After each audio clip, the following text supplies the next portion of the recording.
झारखंड के गांव का सुरम्य दृश्य जीवंत रंगों और जटिल सजावटी पहलुओं के इर्द गिर्द घूमता है। पारंपरिक पोशाक पहने आदिवासी महिलाएं ग्रामीण परिदृश्य के आकर्षण को और भी बढ़ाती हैं। उपजाऊ खेत ग्रामीणों की कड़ी मेहनत के प्रमाण के रूप में खड़े हैं। ये गांव जीवंत सांस्कृतिक परंपराओं से लेकर प्रकृति के साथ सौहार्दपूर्ण सह अस्तित्व तक एक अद्वितीय और मनमोहक तस्वीर को दर्शाती है। प्राचीन रीति रिवाज और अनुष्ठान द्वारा निर्देशित आदिवासी जीवन की लय परिदृश्य में कालातीतता की भावना को जोड़ती है। रंगीन पोशाक और जीवंत नृत्य सामुदायिक उत्सव की एक जीवंत तस्वीर पेश करते हैं। यहाँ जीवन के हर पहलू में सौंदर्य समाहित है। सुंदरता अपने शुद्धतम रूप में प्रकट होती है, फिर चाहे वह सूरज की सुनहरी छटा के आगोश में डूबी सुबह हो या असंख्य टिमटिमाते सितारों से सजी शाम। गांव का हर कोना सौंदर्य और आश्चर्य से भरा हुआ है। बात चाहे चारों दिशाओं में फैली हरियाली की हो या आकाश को प्रतिबिंबित करने वाले शांत तालाब की, ग्रामीण जीवन की सरल और मनोरम लय में गोता लगाने के लिए आगंतुकों को आमंत्रित करता है।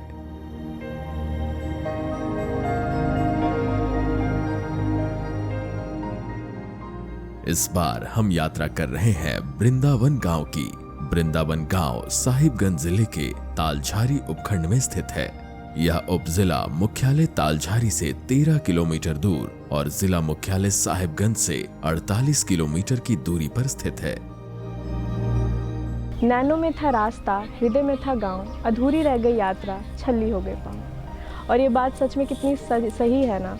हम जीवन की यात्रा करते करते अक्सर हमारे पाँव छल्ली हो जाते हैं, पर हम भारतीयों के हृदय में ना गांव बसता है और उसी छल्ली पाँव से हम कोई ना कोई बहाना करके गांव ज़रूर वापस आते हैं। नमस्कार, जोहार। दूरदर्शन झारखंड के कार्यक्रम गांव यात्रा में मैं आपका बहुत बहुत स्वागत करती हूं। इस कार्यक्रम में हम झारखंड के अलग अलग गांवों की यात्रा करते हैं। वहां के लोगों की किस्से कहानियां, वहां पर भारतीय सरकार और केंद्र सरकार की कौन कौन सी स्कीम्स चल रही है, ये सारी बातें आप तक पहुंचाते हैं। आज इसी कड़ी में हम आ गए हैं वृंदावन गाँव में, जो कि साहिबगंज जिले में है। तो चलिए अब समय नहीं गंवाते हैं और निकल चलते हैं हमारे साथ गाँव यात्रा पर।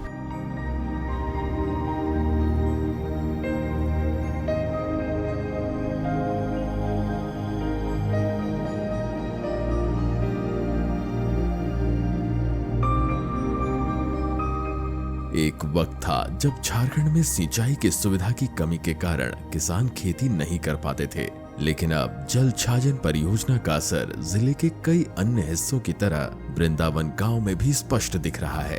यहाँ जमीन में जल स्तर बढ़ा है और किसान अब सालों भर खेती कर पा रहे हैं। ऐसे किसान जो खेती के लिए कल तक सिर्फ बारिश के पानी पर निर्भर थे, इस योजना का लाभ उठाकर आज साल में 3 फसल उगा रहे हैं। यहाँ के लोगों का जीवन यापन पूर्णतः कृषि पर आधारित है और कृषि अभी भी हमारे पंचायत में मानसून पर ही जो है ना आश्रित है। सिंचाई की कोई वैसी व्यवस्था नहीं है। हम सरकार से चाहेंगे कि बृहद सिंचाई योजना के माध्यम से अगर बड़े डैम या चूँकि बगल में गंगा है, गंगा जल का पानी लाकर अगर सिंचाई का व्यवस्था कराया जाए तो हम समझते हैं कि यहाँ के लोगों को कहीं बाहर रोजगार के लिए जाने की जरूरत नहीं है। यह गांव भले ही खूबसूरती को उम्दा तरीके से परिभाषित करती है, किंतु यहाँ की आबादी का एक बड़ा हिस्सा वित्तीय बाधाओं के कारण मिट्टी के घरों में रहता है। हालांकि इस मुद्दे को संबोधित करने और बेहतर जीवन स्थिति प्रदान करने के लिए सरकार ने प्रधानमंत्री आवास योजना की शुरुआत की है। इस योजना के तहत लाभार्थियों को अपने सपनों का घर बनाने के लिए वित्तीय सहायता प्राप्त होती है। कई ग्रामीणों ने इस अवसर का लाभ उठाया है और अब सुरक्षित, आरामदायक एवं अच्छी तरह से निर्मित घरों में निवासरत है।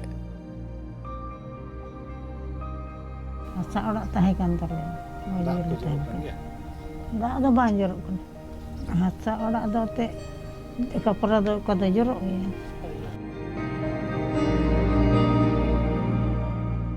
पहले हम लोग मिट्टी के घर में रहते थे, बहुत दिक्कत होता था। फिर उसकी वजह से मेरे पापा का कॉलोनी ये वास मतलब आया, तो फिर अभी अच्छा से शांति से रहते हैं, कोई चीज़ का दिक्कत नहीं है। अब पहले पानी उनी टपकता था घर से, अभी तो नहीं टपकता, अभी अच्छा है।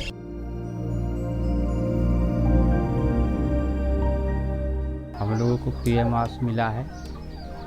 पहले कच्चा मकान था, जब से पीएम आवास बना है तब तक अभी कोई दिक्कत नहीं होता है।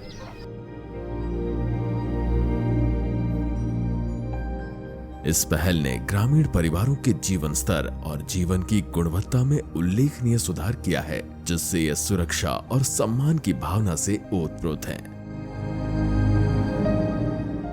पीढ़ियों से गांव में महिलाएं कोयले और लकड़ी पर खाना पकाते आ रही हैं, जिससे न केवल उनके स्वास्थ्य को नुकसान पहुंचता है, बल्कि उनकी आंखों की रोशनी पर भी असर पड़ता है। इस समस्या को समाप्त करने और खाना पकाने का सुरक्षित विकल्प प्रदान करने के लिए सरकार ने उज्ज्वला योजना की शुरुआत की है।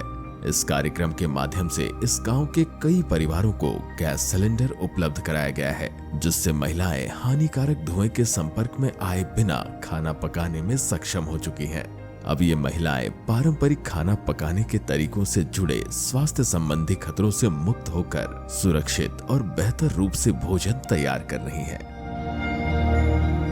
फिलहाल हम उज्ज्वला योजना के लाभुक के घर के सामने मौजूद हैं। उज्ज्वला योजना सरकार की एक महत्वाकांक्षी स्कीम है, जिसके तहत सरकार चाहती है कि एक धुआं रहित भारत का निर्माण हो। इसमें एलपीजी सिलेंडर जो है वो सब्सिडी पर प्रोवाइड किया जाता है, और ये खास करके बीपीएल महिलाओं के लिए ये योजना है।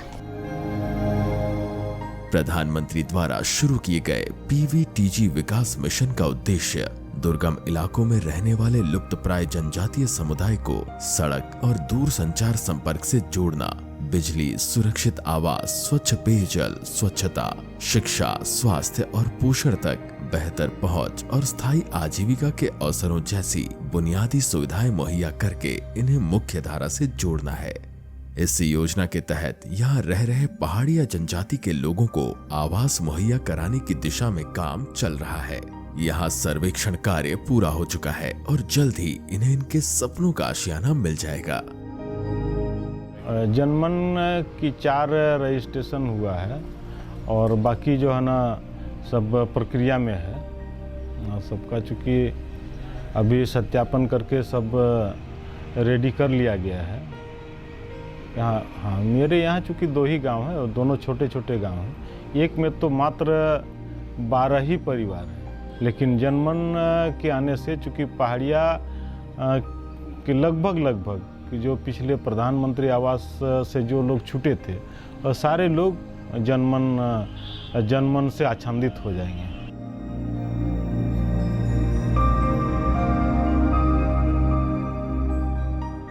वृंदावन गांव एक अनूठी विशेषता समेटे हुए है, जो इसे खास बनाता है।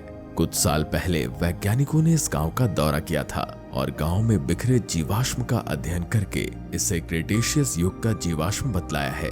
इन जीवाश्मों की क्षमता और इनकी अहमियत को समझ इन्हें मंडरो ब्लॉक में स्थापित जीवाश्म पार्क के समान ही एक जीवाश्म पार्क के रूप में विकसित किया जा सकता है।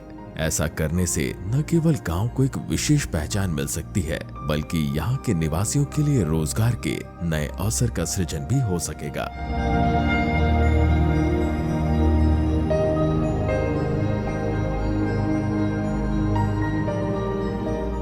ये जिस स्थल पर मैं बैठा हूँ ये वुड फॉसिल्स है, और पिछले साल इस फॉसिल्स को हमने इस एरिया में जलछाजन से संबंधित योजनाओं का चयन के लिए, जब मैं इधर पहाड़ के तलहटी पर आया था तो मैंने देखा अचानक ये एक पत्थरनुमा चीज़ क्या है। तो जब नज़दीक आकर देखा तो देखा कि ये फॉसिल्स है और ये वुड फॉसिल्स है, और ये फॉसिल्स वृंदावन गांव के भेंडा टोला स्थित रघु हेम्ब्रम के जमीन पर पाया गया है।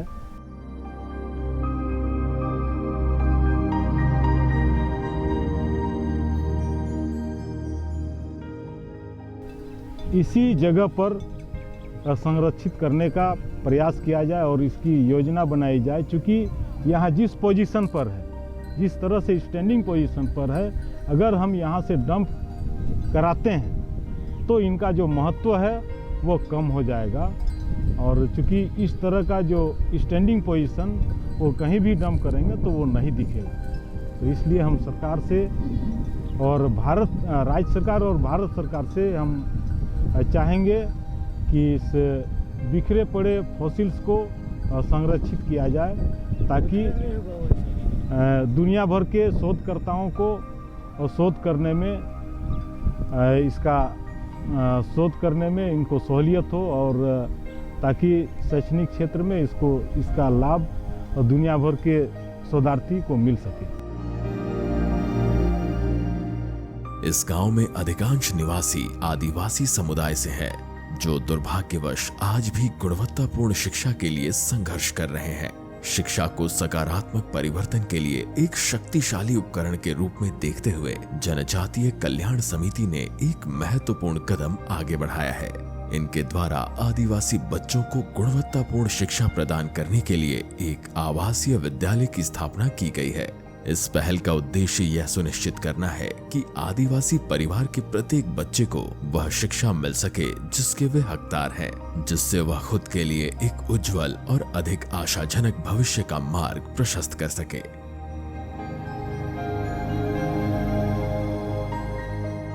वृंदावन में एक सरकारी मध्य विद्यालय भी मौजूद है, जहां 8वीं तक की पढ़ाई होती है। गांव के बच्चे यहां हर दिन बड़े उत्साह के साथ अपने बेहतर भविष्य को आकार देने के उद्देश्य से पहुंचते हैं।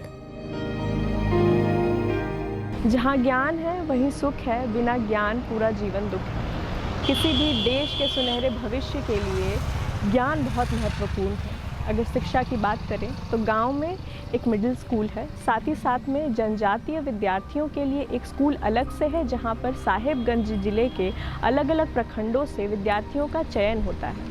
ये सब कुछ होने के बावजूद भी एक हाई स्कूल की कमी है गांव में। अगर गांव में ही एक हाई स्कूल खुल जाए तो बच्चे यहीं पर रह करके हाई स्कूल की एजुकेशन कंप्लीट कर सकते हैं।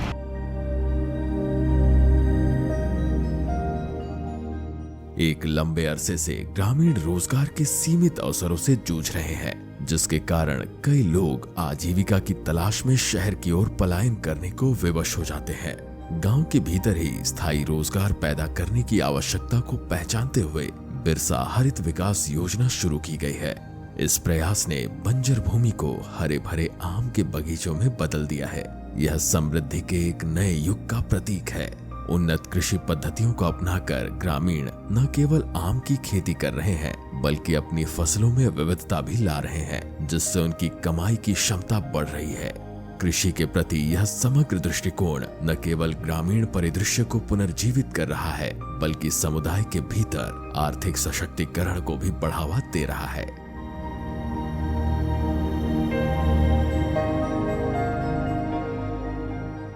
ये जो मेरा आम बागवानी है, सरकार के तहत मिला हुआ है, बिरसा मुंडा हरित क्रांति योजना के तहत, और इसमें 1 एकड़ में 112 पौधा मिला था हमको।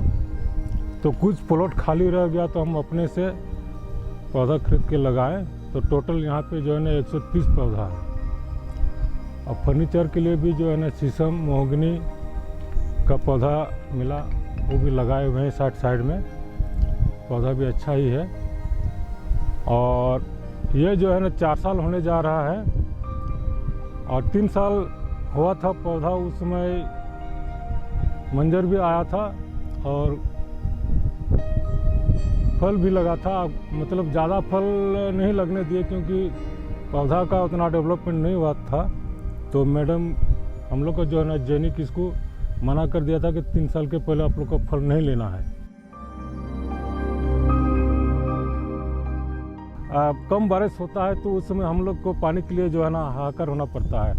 तो अभी जो है ना झारखंड सरकार भी बहुत जोर दिए हुए हैं कुआं के लिए, तो इस बार कुआं लेंगे। जैसे कि अभी सूखा पड़ा हुआ है मेरा खेत, पौधा जो है ना पानी को चाहिए, पौधा को पानी चाहिए, तो पानी के लिए थोड़ा दिक्कत हो रहा है। कुआं वहाँ हो जाता तो मेरा जो है ना पानी का सुविधा हो जाता, पौधा के लिए उतना टेंशन नहीं होता।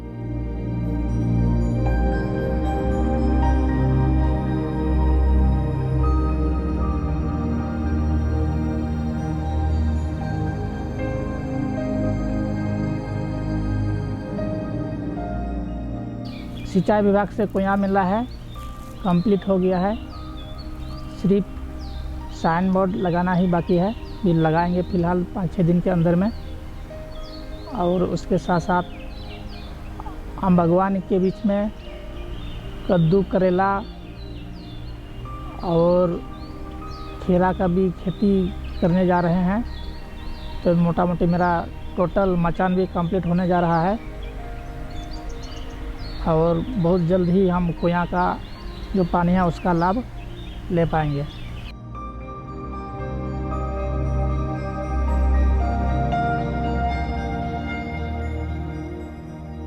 बिरसा हरित ग्राम योजना झारखंड सरकार की एक महत्वाकांक्षी योजना है, जिसके तहत किसानों को मिश्रित बागवानी करने के लिए प्रोत्साहित किया जाता है। उन्हें फलदार वृक्षों के पौधे मुहैया कराए जाते हैं, साथ ही साथ इमारती वृक्षों के भी पौधे मुहैया कराए जाते हैं। लेकिन फ़िलहाल फलदार वृक्ष जैसे कि अमरूद और आम, इनके पौधे ही ज़्यादा मुहैया कराए जा रहे हैं। और इससे किसानों को ये लाभ होता है कि वो 50,000 तक की सालाना कमाई कर सकते हैं। साथ ही साथ पूरे साल उनके पास आय का एक ज़रिया मौजूद होता है। ये योजना जितनी महत्वाकांक्षी है, इसके धरातल पर 100% लाभ देने के लिए बहुत ज़रूरी है सिंचाई की सुविधा होना। वृंदावन की जो ज़मीन है वो बहुत उपजाऊ है, पर सिंचाई की कमी है। यदि सरकार का ध्यान इस ओर जाए तो लोगों को, किसानों को और भी लाभ हो सकता है।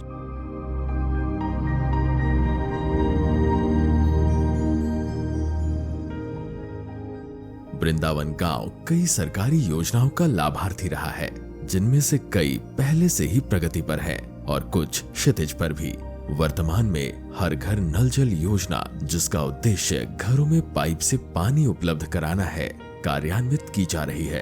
पूरे गांव में पाइप बिछाए जा चुके हैं। जल्द ही ग्रामीणों को अपने घरों पर ही साफ पानी उपलब्ध होगा। इसके अतिरिक्त फिलहाल अबुआ आवास कार्यक्रम भी चलाया जा रहा है, जिसमें सर्वेक्षण पूरा हो चुका है और लाभार्थियों की पहचान भी की जा चुकी है। इनके नए घरों का निर्माण जल्द ही शुरू हो जाएगा। विगत पूरे राज्य में विगत 2 वर्षों से पीएम आवास यहाँ नहीं मिला है, जिसके चलते पंचायत में लोगों को, ज़रूरतमंद लोगों को आवास हम नहीं दे पाए हैं। बहुत सारे ज़रूरतमंद अभी भी छूटे हुए हैं लोग, उनको आवास का लाभ नहीं दे पाए हैं। अबुआ आवास झारखंड सरकार ने दिया है। इस बार मेरे पंचायत में मात्र 38 का लक्ष्य मिला है, जबकि मेरे पंचायत में करीब 650 के आसपास लाभुक जो आवास के लिए आवेदन किए हैं।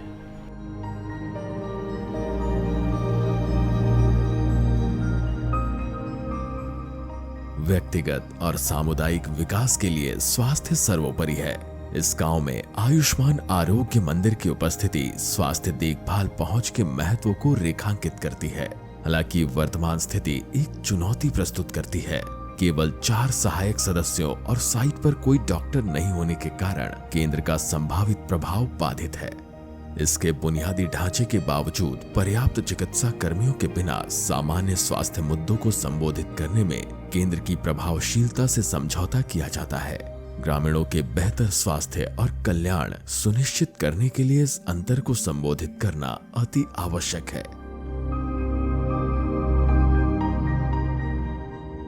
आरोग्य मंदिर में हमारा जो है अभी 4 स्टाफ है, जैसे कि CHO कम्युनिटी हेल्थ अफसर और एक MPW और एक NM दीदी दरभंगा देखती हैं, एक NM दीदी वृंदावन पंचायत को देखती हैं, 2 NM दीदी, कुल 4 स्टाफ हैं।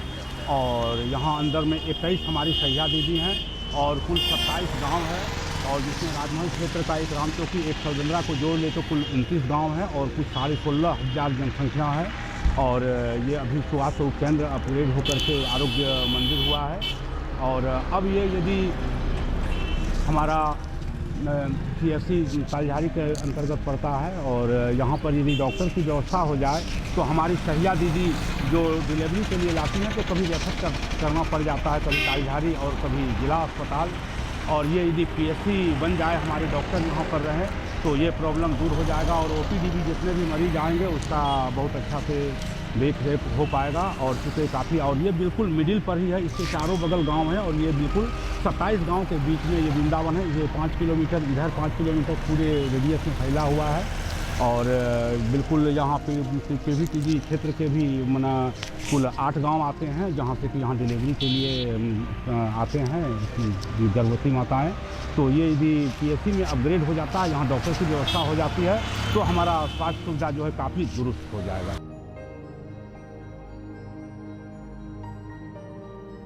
गांव में स्वास्थ्य सहिया की उपस्थिति स्वास्थ्य जागरूकता को बढ़ावा देने और माताओं और बच्चों के बेहतर स्वास्थ्य को सुनिश्चित करने के लिए अमूल्य है। इनकी भूमिका महज चिकित्सा सहायक तक ही सीमित नहीं है। ये समुदाय और स्वास्थ्य सेवाओं के बीच एक महत्वपूर्ण कड़ी के रूप में कार्य करते हैं, निवारक उपायों की वकालत करते हैं और मातृ एवं शिशु स्वास्थ्य पर आवश्यक मार्गदर्शन प्रदान करते हैं। अपने प्रयासों के माध्यम से सहिया दीदी स्वास्थ्य साक्षरता बढ़ाने और गांव के भीतर सक्रिय स्वास्थ्य देखभाल प्राप्ति व्यवहार की संस्कृति को बढ़ावा देने में महत्वपूर्ण योगदान दे रही है। घर घर जाके सर्वे करते हैं और जच्चा बच्चा का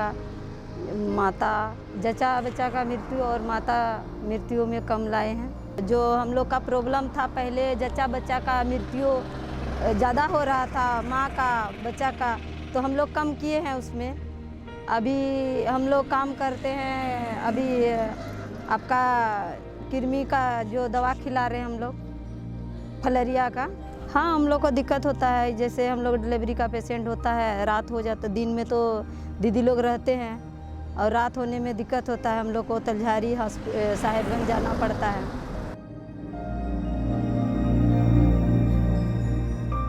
इस गांव में कई अनूठी विशेषताएं हैं जो इसे खास बनाती है। यह विशेषताएं भविष्य में एक प्रमुख और मॉडल गांव के रूप में उभरने की इसकी क्षमता को दर्शाती है। स्थानीय अधिकारियों के पूर्ण सहयोग और सुविचारित विकास रणनीतियों के साथ इसे एक आदर्श गांव में बदलने का सपना वास्तविकता बन सकता है। गांव में मौजूदा संसाधन का उपयोग करके और बुनियादी ढांचे और सामुदायिक सशक्तिकरण जैसे क्षेत्रों को संबोधित करके यहाँ सतत विकास और समृद्धि का मार्ग प्रशस्त किया जा सकता है। ठोस प्रयासों और सहयोगात्मक पहल के साथ यह गांव प्रगति और प्रेरणा का प्रतीक बनकर जगमगाने की न सिर्फ क्षमता रखता है, बल्कि यथाशीघ्र एक आदर्श गांव के रूप में खुद को खड़ा करने को भी बेताब है।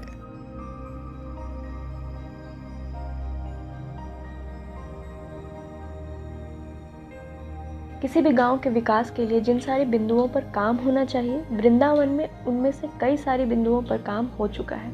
फिर भी केंद्र सरकार और राज्य सरकार की कई सारे स्कीम्स का धरातल पर सुचारू रूप से चलना बाकी है। गांव में सड़क की कमी है, शिक्षा होने के बावजूद भी हाई स्कूल की कमी है, स्वास्थ्य सेवा होने के बावजूद भी डॉक्टर की कमी है। गांव की जो एक बहुत बड़ी उपलब्धि है वो है यहाँ पर वुड फॉसिल का मिलना, पर उसकी देखभाल करने वाला कोई नहीं है। यदि सरकार की यहाँ नज़र जाए और यहाँ पर एक पार्क बनाया जाए तो उससे ना ही सिर्फ इस फॉसिल की देखभाल होगी, बल्कि साथ ही साथ गांव वालों को रोजगार का एक नया जरिया मिलेगा जब यहाँ पर पर्यटक आएंगे। इन कुछ बिंदुओं पर काम होगा और ये गाँव जितना खूबसूरत है उतना ही विकसित होगा। इस आशा के साथ मुझे और मेरी टीम को दीजिए इजाज़त। हम मिलेंगे आपको गाँव यात्रा की अगली कड़ी में, तब तक के लिए जोहार।